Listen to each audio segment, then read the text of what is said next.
This episode is brought to you by John Blake Sales Breakthrough Solutions, helping you to at least double the amount of leads that you get that convert into paying clients. Welcome to the Master Dealmaker's Secrets podcast. And now, here's sales growth strategist, John Blake. Welcome to Master Dealmaker's Secrets. I'm John Blake. This is episode 167, and today we are going to be talking about the importance of thinking big. But before we do that, if you have got leads that you want to convert into paying clients, I've got a particularly valuable resource for you. It is over at johnblakeaudio.com. And what you'll get there is a 15-minute audio that walks you through the precise strategy that I use myself and that I have used time and time again over the last 18 years with clients to help them to convert more of the leads that you've spoken to that didn't buy straight away. So what you'll get is the precise strategy that I use, the exact word-for-word scripts to what to say when you ring on the phone, what to write in your emails, and when to call and when to email over a 90-day period. What you'll find is that if you put this into practice, you can get 30% more sales out of your existing lead flow. So it is at johnblakeaudio.com. Go and grab it. Put it into practice. The best thing about it is that you can actually teach it to someone else on your team and they can do it for you. It's over at johnblakeaudio.com. What you'll get is a 15-minute audio, but what you'll also get is a PDF that has the exact word-for-word scripts that you can cut and paste into your email autoresponder program so that you can follow up with people and you can do it in a way that is proactive, that is professional, that won't piss people off. So it's over at johnblakeaudio.com. Go grab it and let me know how you go. Okay, so we're going to talk about the importance of thinking big. Now, I'm going to take you back to the late 90s. It's going to make me sound like I'm 100.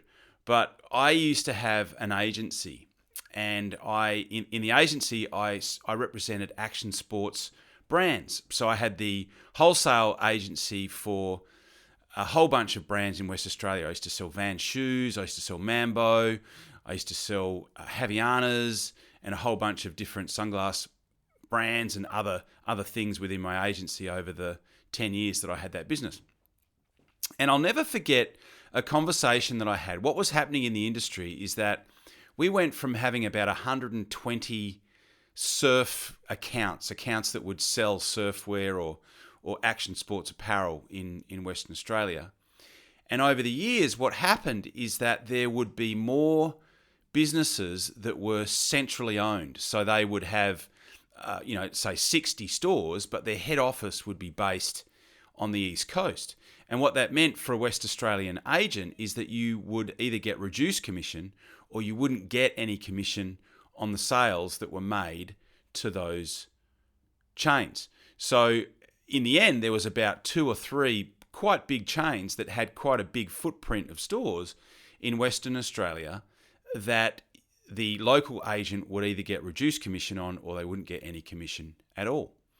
And they were quite big stores. Like, there were some particularly massive stores. Like one particular chain had opened up 4 really, really big stores. So the average, size of a surf shop back then was maybe 150 square meters, maybe 200 square meters max.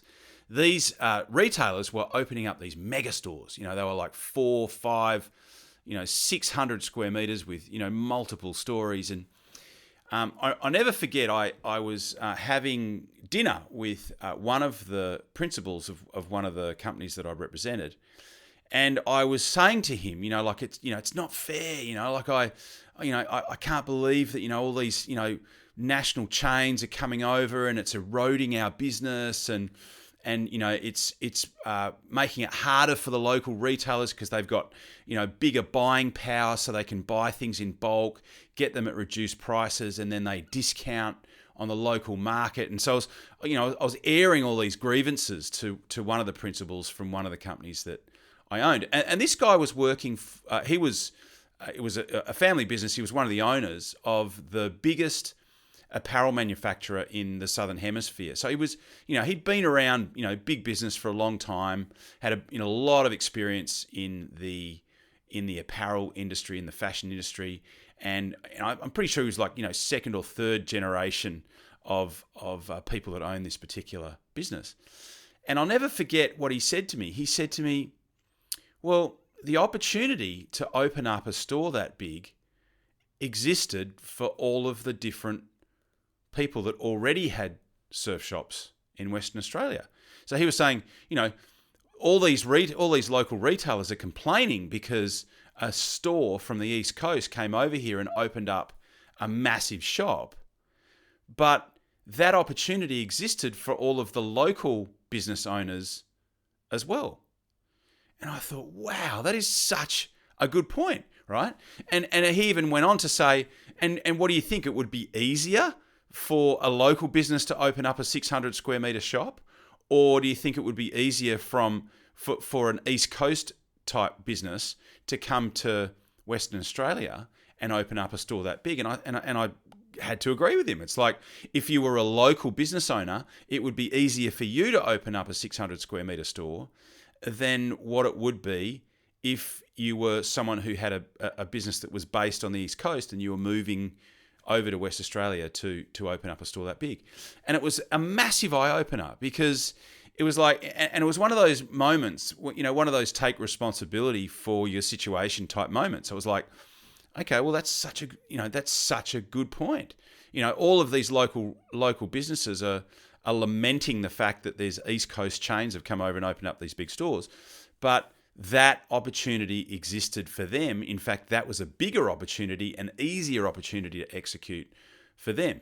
And then you might say, but they haven't got the money to be able to, open up a store that big. I said, well, they could do a capital raise, they could get a partner, for that store. So it was just a massive eye opener, and it's always something that stayed with me, because there are the opportunities to expand, and this whole idea of abundance thinking as opposed to lack thinking is such a massive thing. So in Australia, we often, it's such a small part of the world. There's only 25 million people that live here. Well, there are opportunities all over the world, especially for good businesses. And if you can make a business work in Australia, you can actually make a business work, anywhere. And I mean, you can deal with the States. There's a big appetite for quality people and quality businesses in the States.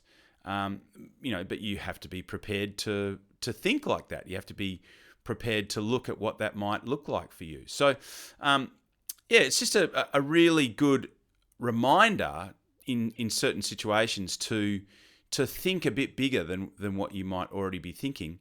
And in terms of taking responsibility for the situation that you're in, look at ways that you could potentially compete better by thinking bigger.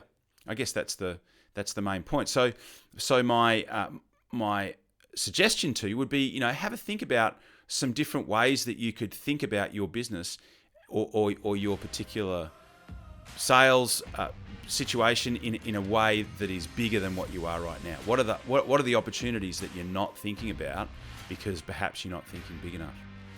So thanks as always for listening, and I will talk to you on the next podcast. Cheers. You've been listening to Master Dealmaker Secrets with John Blake.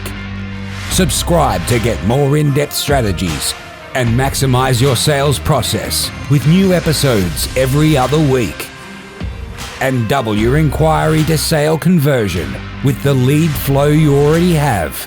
Go to johnblakeaudio.com for his exclusive, free, no fluff audio training and companion PDF guide.